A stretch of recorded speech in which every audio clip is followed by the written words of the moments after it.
অবশ্যই কার্যকারী ভূমিকা রাখবে। আজকে আসলেন, এই নামাজটা পড়লেন, মাত্র কয়েক মিনিট নামাজ পড়ে উঠে হেঁটে চলে যাবেন, দোকানপাটে বসে আড্ডা পিটবেন, এটা হয় না, এটা হয় না। আমি বলেছি এটা ঈদের মাঠ, এটা মুসাল্লা।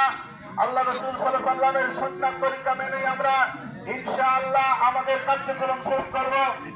এই জন্য খুব দীর্ঘায়িত সময় ধরে বক্তৃতা নয়, বক্তব্য অনেক শুনেছেন, বক্তব্য অনেক হয়েছে, বিভিন্ন বিষয়ে আলোচনা আপনারা শুনেছেন। আমি বিভিন্ন বিষয়ে আলোচনা করতে চাই না।